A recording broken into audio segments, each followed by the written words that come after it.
estamos 100% en lo analógico, pero tampoco estamos 100% en lo digital. Y creo que esto también es importante para no dejar afuera a nadie, porque si hoy damos por sentado de que todo es digital y de que todas las personas van a ir hacia ese canal, corremos el riesgo de también dejar afuera una parte de la población, ¿no? Una cosa es que quizás alguien entre a mi home banking, que por supuesto eso me genera un impacto, pero imagínate si alguien hackea, no sé, toda la información del sistema de salud, de migraciones, como pasó en algún momento, digamos, el nivel de impacto que eso tiene es enorme. Me imagino una ciudad del futuro con mucho verde. Verde natural. Sí, edificios, pero ¿por qué no edificios con techos verdes, con huertas urbanas? Quiero creer que en ese futuro no vamos a perder la humanidad. Por eso yo siempre hablo de ciudades inteligentes, sostenibles, pero principalmente humanas. Bienvenidos a un nuevo episodio de Emprendedores Argentinos. Mi nombre es Bárbara Cabo y como siempre tengo el honor de estar con un equipazo acompañando al lado mío, a mi izquierda, María Lapadula, y al lado de María Lapadula, el señor Albano Piacenza, en, como les decía, lo que va a ser un episodio espectacular con entrevistados de mega lujo. Y vamos con la presentación de nuestra primera invitada del día, que ni más ni menos que en un mundo que corre detrás de la tecnología, están quienes todavía se detienen a pensar el para qué la usamos. Ella viajó por más, escuchen esto, de 300 ciudades. Estudió Derecho, Big Data y Analítica y encontró en la intersección de lo humano y lo tecnológico su lugar en el mundo.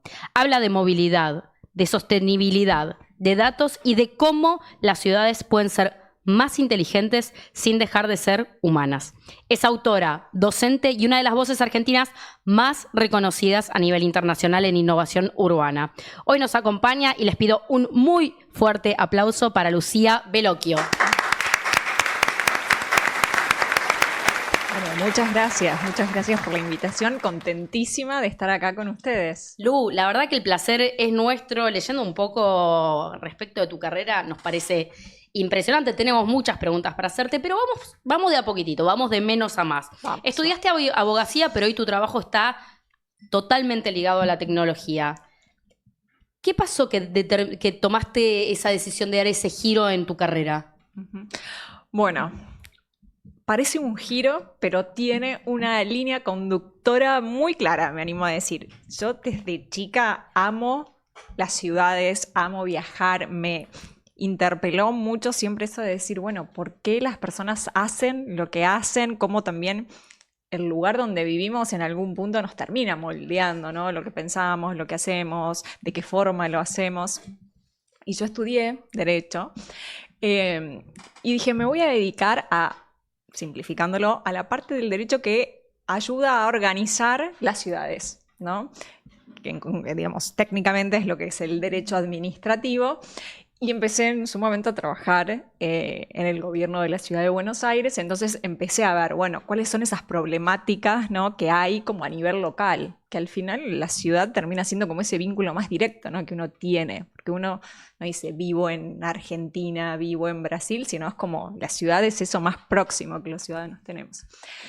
Y después de unos varios años, tenía ese bichito de, como creo que les pasa a muchas personas, de irme a tener una experiencia fuera.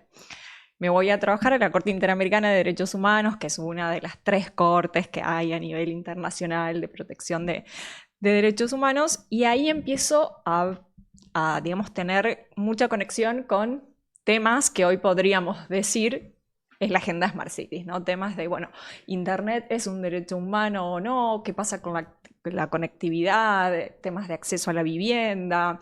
¿Es necesario o no? No sé, un estudio de factibilidad urbana cuando se hace, ¿no?, alguna intervención en lugares, por ejemplo, que están protegidos. Y entonces ahí como que ahora lo miro obviamente en perspectiva y digo, bueno, todo me llevó, digamos, a... todo tenía una lógica. Exactamente. Y bueno, y entonces justamente cuando estaba trabajando ahí me mandan a hacer un curso a Viena y escucho hablar de Smart Cities. Obviamente en ese momento, de este otro lado del mundo, no se hablaba mucho de ciudades inteligentes y yo dije, ese es mi tema. ¿Estamos hablando de qué año? Y esto ya hace unos 10 años atrás, Wow. casi 10 años. Y entonces vuelvo a Argentina y digo, tenemos que empezar a instalar este tema.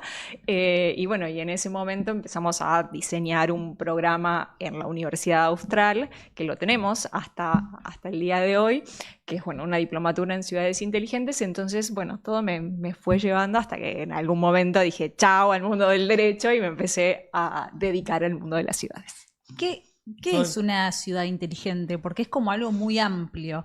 Por ahí uno se imagina, qué sé yo, viste algo como Dubái, todo tecnología. ¿Qué es puntualmente?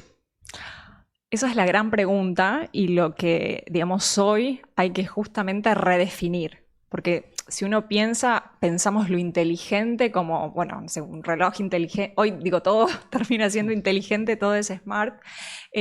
Pero cuando hablamos de una ciudad inteligente es, bueno, ver que la comunidad, que las personas determinamos que es inteligente para ese momento, para esas personas, pero para simplificarlo yo siempre digo que es, bueno, digamos, hablar de 3 temas. El factor tecnológico, ¿no? Que hoy nos atraviesa en casi todo lo que hacemos, cómo podemos usar una tecnología, la que fuere, ¿no? Desde IoT, inteligencia artificial o la que sea, para poder mejorar algo de la vida de las personas. Entonces es como un enfoque, ¿no? Una visión. Por eso a mí me gusta mucho decir, es como ponerse unos lentes Smart Cities y empezar a ver todo bajo esa perspectiva. Bueno, ¿cómo tenés un factor tecnológico que hace que la ciudad sea un espacio mejor, que al final te simplifique a vos como persona, como ciudadano, algo en tu interacción o en tu experiencia con la ciudad? Bien, si tenemos que pensar por ahí en qué cosas, como sabemos que hablamos de ciudades, que digamos, no es un país y el país no es lo mismo que distintas ciudades, es difícil generalizar, pero ¿en qué cosas ves que Argentina, en términos de lo que es el concepto de Smart City, está bien o ponele que estamos no mal, y en qué otras cosas decís, che, acá estamos muy, muy, muy mal, y ahí hay un camino largo por recorrer todavía? Buena pregunta. Mira, yo creo que en todo lo que tiene que ver con la digitalización se están dando pasos importantes. Yo estoy actualmente viviendo en Sao Paulo, de hecho de acá salgo y me voy a Aeroparque, pero anteriormente estuve viviendo en Europa, en Londres y en Varsovia, y me acuerdo que me llamaba mucho la atención que recibía todos los días un montón de cartas. En Londres, que en un montón de cosas es súper avanzado y demás, era todo mucho papel, cero digitalización, ¿no?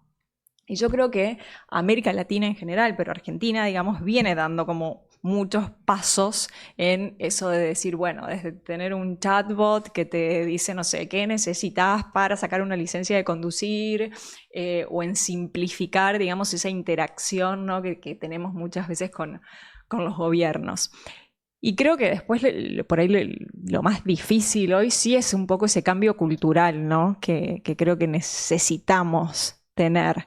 Pero ¿es una cuestión de resistencia o es una cuestión de que en realidad todavía no hay la suficiente cantidad de herramientas como para poder entender ese cambio que necesitamos tecnológico? Yo creo que a veces la tenemos que creer más desde la narrativa, ¿no? en Latinoamérica, de que muchas veces, o sea, vemos cosas que funcionan en otros lugares, pensamos, no, pero acá no va a funcionar, acá si pongo esto, no sé, en un espacio público la gente lo va a romper porque el vandalismo, o sí, eso es genial, funciona en Europa, pero no va a funcionar acá. Yo sé, no mucho veía un video que se viralizó bastante de una chica que estaba en el metro, de Río de Janeiro, y que decía, es mucho mejor que el de New York. Y entonces como que digo, a veces también es como seguimos repitiendo de que no, acá no se puede, acá no funciona, somos como Nos todo, cuesta el cambio a los todo es argentinos. Sí, y en Latinoamérica en general, En Latinoamérica, creo. en general. Es como Creo. hay un prejuicio negativo que viene de por ahí de antes, Sí. que esto de, bueno, esto en Europa no sabes cómo es, y acá pensamos que está todo mal, y capaz que ese avance en los últimos por ahí 5 o 10 años que hubo respecto a infraestructura tecnológica, no es infraestructura, pero digo, este desarrollo tecnológico. El otro día hablaba con el fundador de una pequeña startup que tiene que ver con cobros internacionales, pero me decía, en México esto no existe, o sea, estamos Exacto. muy avanzados en un montón de cosas, y estamos con esa visión por ahí de antaño que era acá no funciona nada o acá no tenemos nada. Y hay que romper como con esa narrativa, ¿no? Porque digo, uno sigue repitiendo eso y digo, eso también traba, ¿no? ¿Y cuál fue la primera ciudad que dijiste, esto es el futuro? Bueno, yo cuando visité Tallinn, Estonia, realmente en ese momento fue como, wow. Era como a nivel país, ¿no? ¿Qué veías? Una nación digital donde vos podías hacer absolutamente todo de forma online, salvo casarte o divorciarte, pero el resto, todo online, súper conectado. Me acuerdo que fui y ellos tienen, se llama como un showroom donde te hacen toda, digamos, como el hilo, ¿no? De que vos como ciudadano, bueno, cuáles son todas las cosas que solés hacer, desde sacar un certificado de nacimiento, votar, y era todo, o sea, que en ese momento como sumamente innovador. Entonces esa fue como una experiencia que realmente así me choqueó, o sea, que quizás hoy, quizás no me llamaría tanto la atención. ¿Hace cuándo esto, perdón? Y esto ya debe haber sido como unos 8 años atrás, ¿no? Uh-huh. Pero que esto ya veías en la calle como testeos de no sé, de robots haciendo entregas, entonces como que... Ya hace 8 años atrás, sí, además. en ese momento me llamó bastante la atención. Sí. ¿Y qué pasa cuando la tecnología falla? Por ejemplo, yo me acuerdo que hasta hace no muchos años, si ibas a un supermercado chino, tenías que tener sí o sí efectivo porque no te aceptaban Mercado Pago, ni tarjeta, ni nada. Hoy todos tienen, cualquier kiosquito, cualquiera, hasta los que te venden en el subte te dicen acepto Mercado Pago. Sí. Y esta semana pasó que se cayó Mercado Pago y era como que la gente estaba en la calle y no sabía qué hacer. O sea, yo, por ejemplo, no tengo ni un peso en efectivo. Sí. O sea, a mí me pasa eso y me quedo... Somos acá todas del mismo team. Sí. Entonces, ¿qué pasa con... Muy linda toda la tecnología, pero cuando fallan esas cosas, que tal vez por ahí en Europa no sucede, pero en Latinoamérica por ahí es más factible. Bueno, pasa en todos lados. O sea, si... Digo, hace no mucho el apagón, sí, el apagón que hubo, digo, en España. Entonces, yo creo que eso nos habla también de que en esta transición en la que estamos, porque este es un punto importante, ¿no? Hoy uno está en una transición, digo, no estamos 100% en lo analógico, pero tampoco estamos 100% en lo digital, y creo que, digamos, las empresas, los gobiernos tienen que entender esto y decir, bueno, yo necesito abordar hoy un servicio teniendo en cuenta esta perspectiva y esta transición, porque así como se puede caer, también puede pasar que haya un usuario, no sé, pensemos en una persona de 90 años que por más que no se caiga, igualmente no lo hubiese usado a Mercado Pago y necesita ese otro medio más analógico, más físico. Entonces creo que esto también es importante para no dejar afuera a nadie, porque si hoy damos por sentado de que todo es digital y de que todas las personas van a ir hacia ese canal, corremos el riesgo de también dejar afuera una parte de la población, ¿no? Claro. Pensaba recién cuando hablabas de cómo esto de las trabas culturales y de cómo un país como Estonia, me imagino con otra historia, digamos, con otra trayectoria cultural, era como que se avanzó con todo. Y pensaba acá, cuando comentabas que estuviste en la función pública, digo, pienso en tecnología versus burocracia. Digo, hay otro, me parece un punto a trabajar que tiene que ver con el vínculo con sindicatos, con un montón de cosas, digo, pero ¿cómo se maneja eso para convencer un poco a gente que puede ser positivo y por ahí para algunos casos o para mucha gente por ahí no? Bueno, yo creo que termina siendo hoy una demanda que es cada vez más orgánica, ¿no? Porque digo, si nosotros miramos quienes hoy toman decisiones, quizás podemos decir, bueno, no, quizás no me convence tanto, prefiero no cambiar las cosas, pero hoy la ciudadanía está también demandando más transparencia, que se abran más los datos, saber, no sé, desde cuánto gana un funcionario hasta cuál es su agenda. Entonces, creo que también, digamos, termina siendo como medio inevitable esta agenda, ¿no? Es decir, 10 años, si pensamos, si hubiésemos tenido esta conversación hace 10 años atrás, yo tenía que empezar una conversación con un intendente, con un alcalde, convenciéndolo de por qué había que hablar de este tema.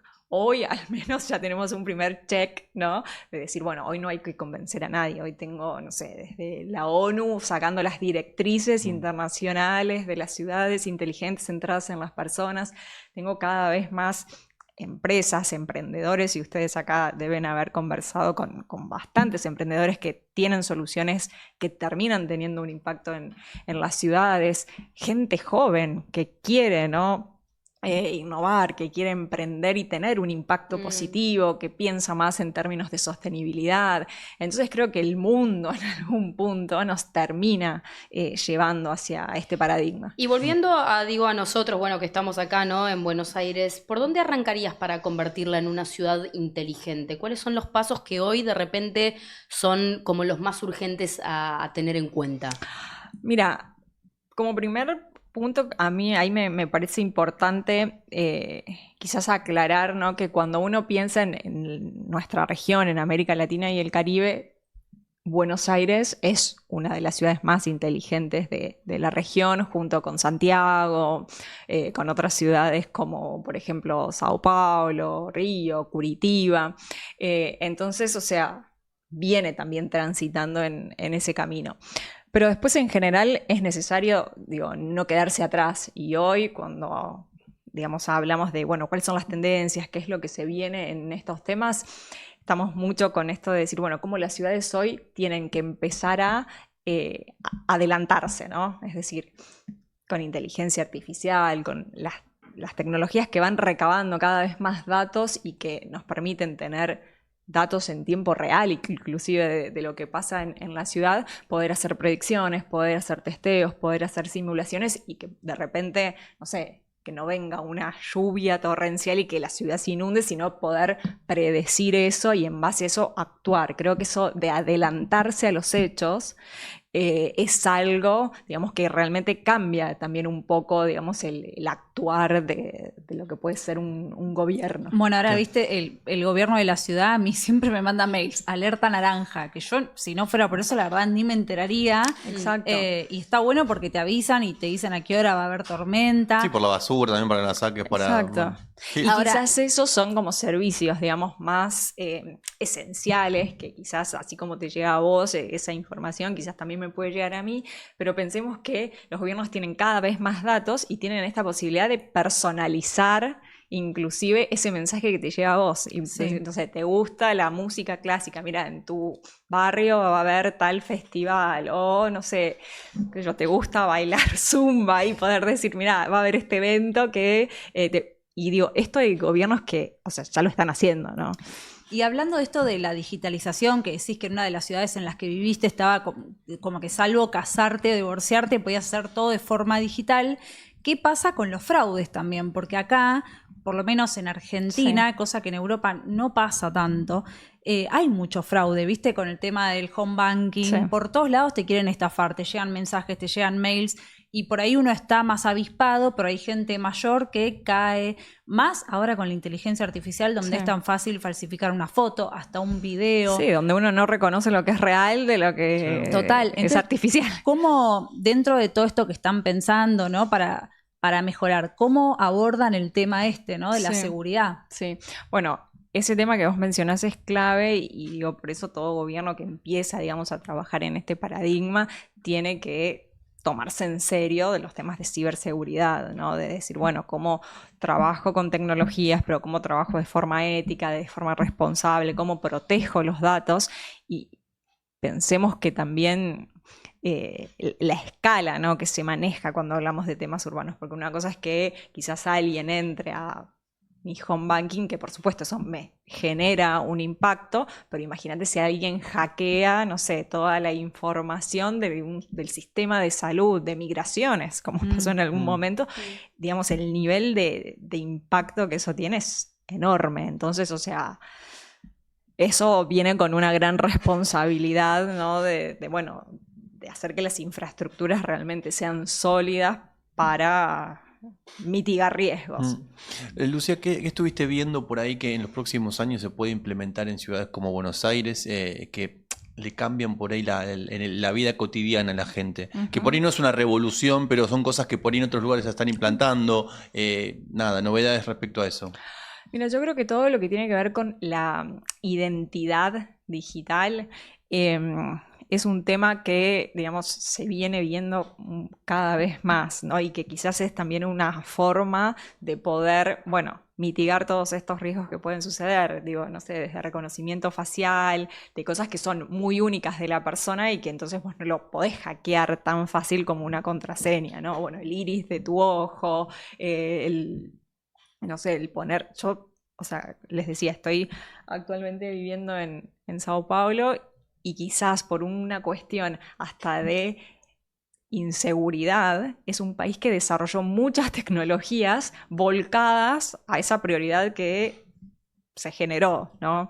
De decir, bueno, necesito solidificar esto. Entonces yo a mi casa entro con un código, salgo al parque y pongo mi huella. Entonces digo, está todo muy, digamos, en ese sentido. Voy al banco y el banco nunca me va a pedir una contraseña de nada, sino que es todo reconocimiento facial o de vuelta poner el dedo. Entonces creo que cuando uno habla de este paradigma de ciudades inteligentes, o sea, cuál es el aspiracional, y por ahí acá me pongo un poquito más técnica, pero es esto de que sea todo interoperable, ¿no? ¿Cuántas veces nos pasa de que vos vas, haces un trámite y te piden nombre, apellido, número de documento, dirección? Es que eso es lo que lo hace también muy tedioso. Exacto. Ni que hablar el tiempo que perdés, ni que hablar que además del otro lado la máquina te vuelve a preguntar 1000 veces, querés volver para atrás, te vuelve a mostrar las opciones y no sé qué. Y en un momento llega un momento que de verdad crees que te están tomando el pelo. Sí, y quizás la semana que viene vas, haces otra cosa y de vuelta te vuelven a pedir todos los mismos datos. Entonces, o sea, acá el paradigma cambia y el aspiracional es que, o sea, vos empieces a integrar todos estos datos y si, no sé, el gobierno ya tiene tus datos, listo, después vas al banco a hacer un trámite de lo que fuera y que todo eso esté integrado y que a vos, o sea, no te estén pidiendo los datos que ya tienen y que entonces ahí, o sea, parece algo obvio, pero eso te hace que sea todo mucho más rápido, te ahorra tiempo. Sí. Entonces es... Además, una de las cosas, mira, hace poquitito hablábamos con Tomás Chernov, que bueno, que siempre viene a Emprendedores Argentinos, y también hablábamos de... A ver, vos hacías hincapié también en el tema de las generaciones. Hablas de una persona muy grande, hablas de alguien más chico, hablas de muchos cambios que están sucediendo, ¿no? Y que la tecnología va muy rápido. Y también está la cuestión de la resistencia. Vos hablabas recién del tema del iris, ¿no? Y de mucha gente que te dice, no, yo esto no lo quiero, no quiero, yo no sé a dónde van. Claro, exactamente. Por eso, entonces también, ¿cómo contarle a la gente que esto puede llegar a ser algo positivo sin que caigan en ese miedo de decir yo no sé para qué van a utilizar esto? Sí. Bueno, pensemos o remontémonos a la pandemia. ¿Cuánta gente puso el grito en alto porque te estaban traqueando tu localización para ver si vos salías de tu casa o no? Sí, y con entonces el número como, del DNI. soy un poco más crítico, ¿no? Cuando lo hace el Claro. gobierno, pero de repente entregaste todos los datos. a las Big Tech les das Olvídate. todos los datos, saben qué te gusta, qué no te gusta, o sea, y ahí no lo cuestionamos tanto. Entonces, creo que ahí también hay que trabajar un poco como esto de la educación, de a veces hay que explicar, ¿no? El porqué de las cosas, el para qué. Y creo que ese es un gran desafío, ¿no? Esto de la educación en estos temas. Pensaba en esto que decía el tema datos y la cantidad de casos que por ahí a través de películas o de series, digo, hay un caso puntual que tengo presente que es esto de cómo, que no sé si funciona en China, pero no lo escuché, como que cada ciudadano tiene una especie de calificación. Entonces, saben todo, claro, saben todo lo que hiciste. Entonces, si vas a pedir un préstamo, que eso sería lo más sencillo porque es algo financiero y pasa un poco ahora. Sí. Pero digo, a la hora de pedir un trámite, de cualquier cosa que vos tengas como beneficio como ciudadano, si después pasa un semáforo en rojo, digo, como esa unificación de datos hace que sepan todo, que bueno, nada, Big Brother total. Sí, total. Y ahí a mí lo que siempre me parece interesante es cuestionar un poco como qué hay por detrás de eso, porque quizás en esa cultura no se cuestiona tanto. Entonces es bueno, no me queda otra, es así. Acá si hacemos algo similar, ustedes lo decían, tenemos al sindicato, tenemos al que... y tenemos una cultura más de decir, mira, esto no me gusta, esto me parece mal. Entonces creo que ahí también a veces no es salir a copiar innovaciones o tecnologías, sino también hacer como esta bajada, ¿no? a lo local. Bueno, yo siempre digo, está buenísimo ir a ver cómo otras ciudades solucionaron, no sé, temas importantes, la recolección de residuos o lo que pueda hacer.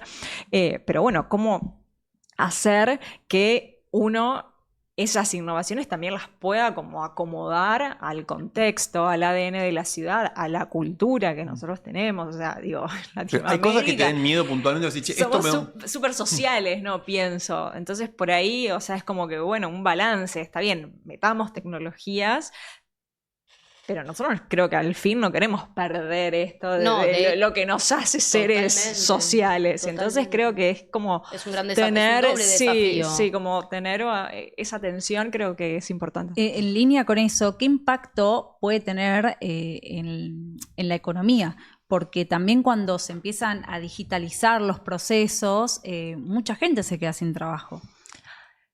Sí y no. O sea, creo que ahí hay que como saber ver como las dos caras, ¿no? de la moneda. Yo en un momento trabajé en un proyecto muy, muy interesante en México, donde justamente, digo, uno puede decir, bueno, si la inteligencia artificial o las tecnologías en general desplazan ciertos empleos, pero también muchas veces, o sea, terminan siendo fuentes. O sea, en ese proyecto en concreto en México trabajamos en dar herramientas digitales, por ejemplo, a todas las personas que tenían algún puesto en la calle y demás. Y el hecho de poder tener alguna aplicación para recibir pagos, por ejemplo, es como, digo, le generó muchos más ingresos. La economía, claro. Entonces, creo que ahí hay también como que saber ver como ese doble lado, ¿no? ¿Te imaginas a futuro, sos optimista frente a esto de cómo va a impactar la tecnología de acá a 30, 40 años en términos de cantidad de empleo? Porque también pienso esto de que la inteligencia artificial y tecnología genera empleos, pero ¿a quiénes les genera empleo? A gente calificada. ¿Y quiénes son los que van a quedar cada vez más afuera? Digo, quizás no es así, pero digo, hay como una mirada de, claro, ok, ¿quiénes son los que van a estar adentro y quiénes van a mirar de afuera? Sí. Sí, a ver, yo en términos generales tengo una visión positiva de la tecnología, pero ¿por qué? Porque creo también en que la inteligencia no viene solo de la tecnología, sino que la inteligencia también está en lo colectivo, está en esto de decir, bueno, tenemos que saber cómo distinguir hasta dónde y saber poner los límites, ¿no? Límites éticos, límites de todo tipo. Y yo particularmente, que me dedico a temas urbanos, o sea, si bien puedo ver todo el abanico de posibilidades que la tecnología nos da, desde tener un semáforo inteligente que no nos haga perder tiempo y de que cambie de rojo a verde, desde poder, no sé, gestionar el alumbrado público desde un dispositivo, de poder planificar, ¿no?, mejor las ciudades, tomar mejores decisiones en base a todos estos datos, pero en temas urbanos a veces es como que ser tan fríos con todos esos datos, o sea, no sé hasta qué punto puede ser tan beneficioso si perdemos de vista que en las ciudades es donde pasan cosas, donde la gente se encuentra, donde la gente, digamos, tiene vínculos, se enamora, trabaja, digamos. Sí. Entonces creo como que ese balance, ¿no?, entre lo físico, lo digital, lo natural, lo artificial, está cada vez más presente y creo que es esa amalgama, ¿no? ¿Es el desafío más grande? Sí. Sí. Un poco esto yo te lo preguntaba, por ejemplo, pensando que en algunas partes en Europa están los kioscos que no los atiende nadie. Sí. Vos vas, pasás la tarjeta, decís qué querés y te sale sí. el producto, ¿no? Y también, por lo menos la cultura latinoamericana, es como cuando, viste, empezaron a atenderte las operadoras en vez de un ser humano del otro lado cuando llamás a una empresa o al gobierno. Uno llega a un punto en el que quiere hablar con una persona. O cuando chateás y te responde un bot. Y llega un momento en que no te entiendes. Sí. No, quiero hablar con un operador. Sí. Sí. Bueno, es un poco lo mismo. Llega un punto en el que está bueno, pero ¿hasta qué punto? Porque uno tiene ganas de ver una cara, Sí, o tenés una repregunta para hacer y total. Las opciones son siempre las mismas. No, a ver, quiero hablar con alguien, sí. ¿Entendés? Necesito que alguien me despeje las dudas. Hay muchos países o muchas regulaciones que vienen un poco en ese sentido de decir, bueno, vos tenés que empezar a aclararle a la persona cuándo está interactuando con una inteligencia artificial y cuándo con un humano, ¿no? Porque muchas veces, digamos, avanzan a un nivel que ni siquiera logramos distinguir. Sí. Y eso, digo, también es un tema. ¿Y qué viste en todos tus viajes que digas, esto en Argentina no funcionaría ni loco? Viste que hoy decía así, lo romperían, lo robarían algo. Wow, me dejas pensando. Buena pregunta. Mira, yo creo que, o sea, hay digamos, muchas cosas que vienen con lo cultural y acá me remonto a una experiencia cuando estaba viviendo en Londres. Que en Londres, bueno, están los parques, ¿no?